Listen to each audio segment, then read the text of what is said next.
अस्सलामुअलैकुम students, class 9th physics. Last time हमने chapter number 2 complete किया था, न्यूमेरिकल्स सॉल्व किए थे उसके। आज हम स्टार्ट करने लगे हैं चैप्टर नंबर 3। चैप्टर नंबर 3 हमारे पास है डायनामिक्स।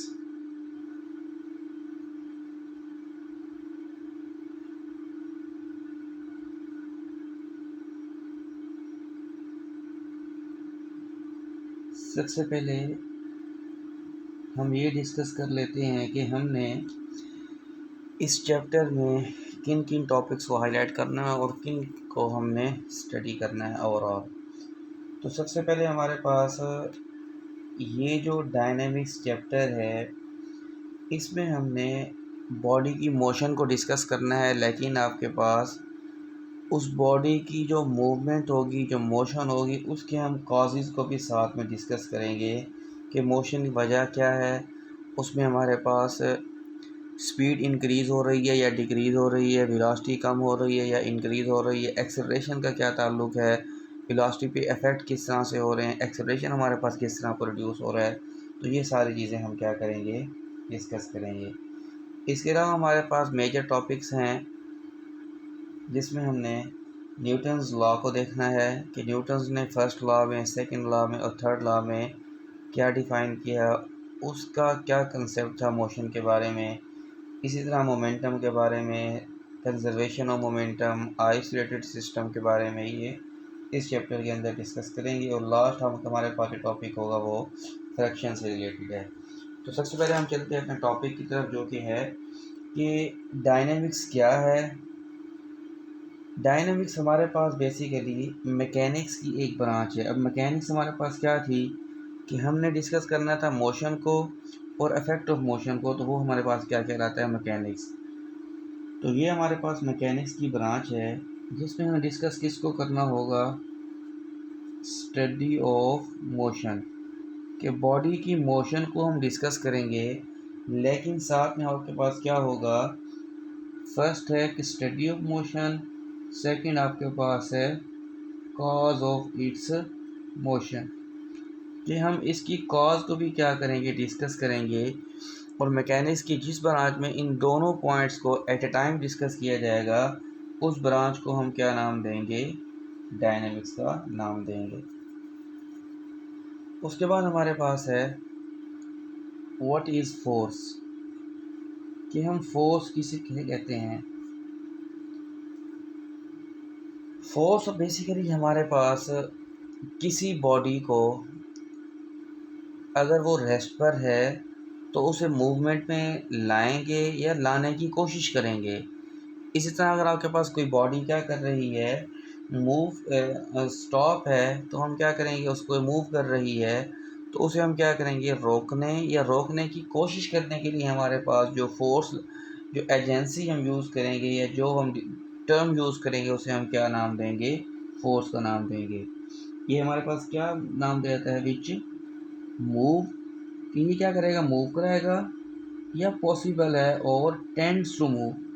अच्छा, इस टेंड्स टू मूव का मतलब क्या होता है कि पॉसिबल है कि आपके पास हैवियर ऑब्जेक्ट है, अगर उससे हमने क्या करना है, मूव कराना है, तो अकॉर्डिंग टू दिस जो हम फोर्स लगा रहे हैं, वो अगर हम फोर्स इतनी है कि बॉडी के अंदर उसको मूव नहीं करा सकते, जस्ट उसे हम क्या करते हैं, कोशिश करते हैं, तो कोशिश करना भी फोर्स के ज़ुमरे में आएगा।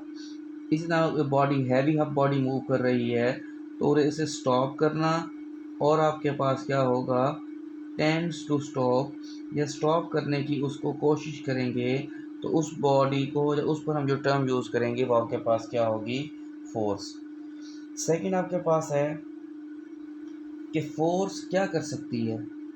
फोर्स आपके पास direction of motion of a body को भी चेंज कर सकती है। Direction of motion of a body, कि किसी बॉडी के ऊपर हम फोर्स अप्लाई करते हैं, एक तो ये कंडीशन है कि हम अगर बॉडी मूव कर रही है तो हम उसे स्टॉप कर लेंगे या स्टॉप कराने की कोशिश कर लेंगे।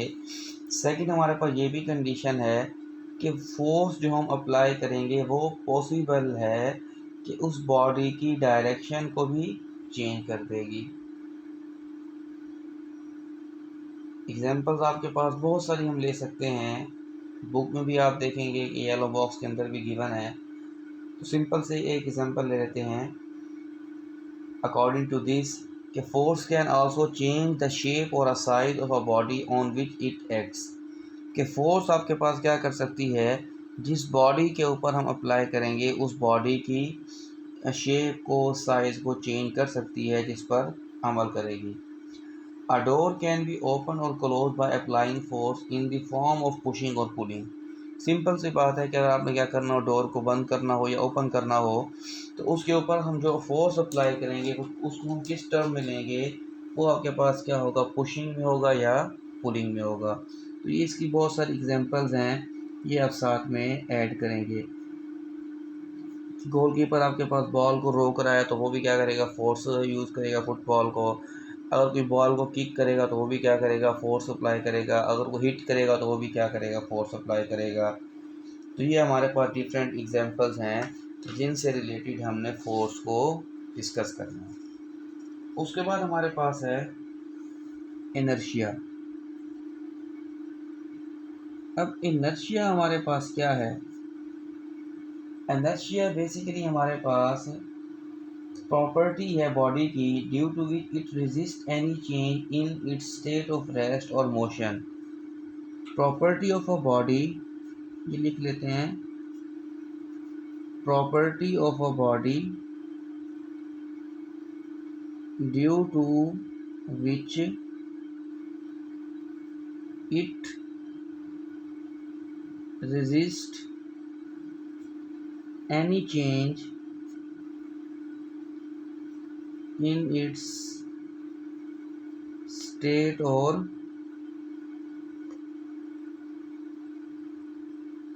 स्टेट ऑफ रेस्ट और मोशन।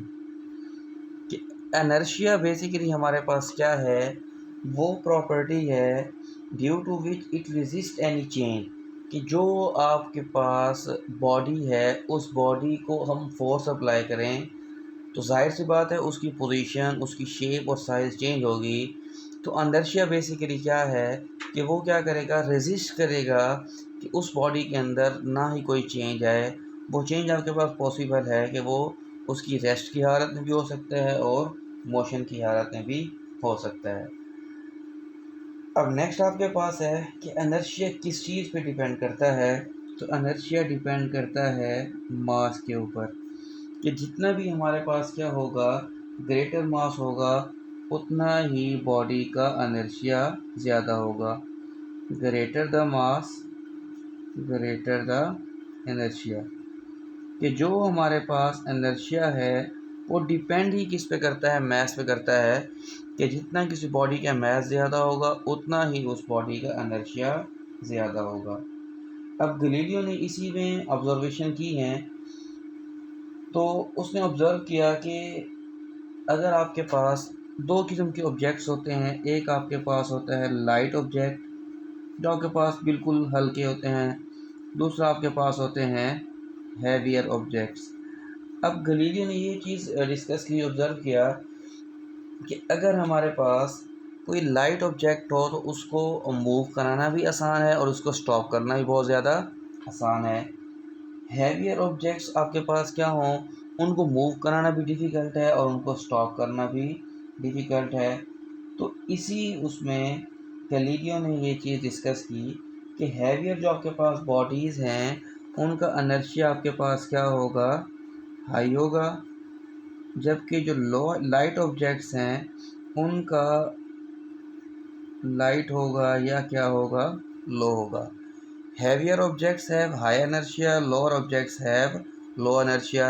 उसकी कंडीशन क्या है कि जो भी आपके पास इनर्शिया है वो हमेशा किस पे डिपेंड करेगा, उस बॉडी के मैस पे डिपेंड करेगा। कि जितना उस बॉडी का मैस होगा उतना ही उसका इनर्शिया होगा। तो आपके पास दो तीन एग्जांपल्स आप ले सकते हैं, बुक में आप देख सकते हैं कि क्या एग्जांपल्स गिवन है।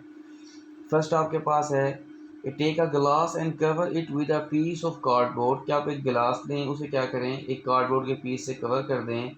Place a coin on the cardboard, place करें आप उसके अंदर आपके पास कॉइन को। Now flick the card horizontally with a jerk of finger.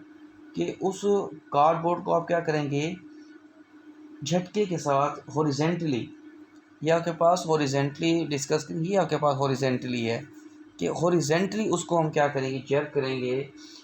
आप देखेंगे कि coin falls into the glass due to inertia while the card flicks away. कि आपके पास जो भी कॉइन्स होंगे वो आपके पास क्या होंगे, ग्लास के अंदर गिरेंगे ड्यू टू इनर्शिया, जबकि आपके पास जो कार्ड होगा वो फ्लिक्स अवे हो जाएगा। ये हमारे पास सिंपल सी एक एग्जांपल है इनर्शिया की। जो भी टर्म डिस्कस करेंगे उसमें आपने बॉडी के जो भी डेफिनेशन है उसे डिस्कस करेंगे और एग्जांपल्स को लाजमी तौर पर डिस्कस करेंगे। उसके बाद हमारे पास है मोमेंटम। मोमेंटम हमारे पास डिफाइन किया जाता है, quantity of a motion it possesses due to its mass and velocity. तो ये आपके पास है मोमेंटम।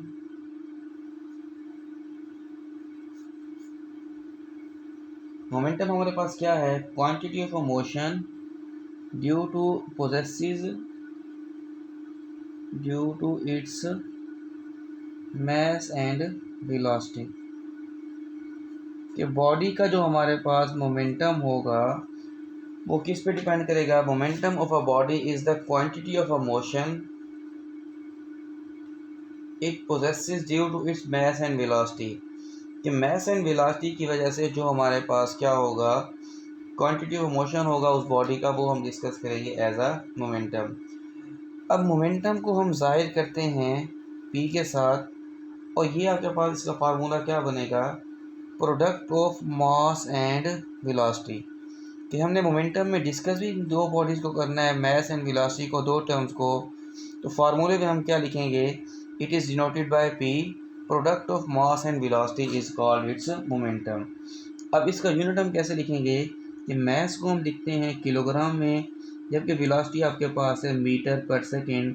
तो मोमेंटम का आपके पास जो यूनिट होगा वो लिखा जाएगा किलोग्राम मीटर पर सेकेंड। अब जो मोमेंटम हमारे पास है ये है वेक्टर क्वांटिटी। अब वेक्टर क्वांटिटी क्यों है, क्योंकि इसको एक्सप्लेन करने के लिए हमें दोनों चीज़ें डिस्कस करनी पड़ेंगी, मैग्नीट्यूड भी और साथ में डायरेक्शन भी। तो इसलिए हम कह सकते हैं कि ये आपके पास वेक्टर क्वांटिटी है, क्योंकि वेक्टर क्वांटिटीज़ को एक्सप्लेन करने के लिए हमें मैग्नीट्यूड के साथ डायरेक्शन भी चाहिए होती है। तो ये आपके पास आज का लेक्चर है। इस मोमेंटम में बेटा आप डेफिनेशन, फार्मूला और यूनिट, ये तीनों चीज़ें लाजमी तौर पर लिखेंगे। नेक्स्ट हम डिस्कस करेंगे न्यूटन्स लॉ ऑफ मोशन। कोई भी क्वेश्चंस हों तो आप कमेंट सेक्शन में पूछ सकते हैं। अपना बहुत सारा ख्याल रखिएगा। अल्लाह हाफिज़।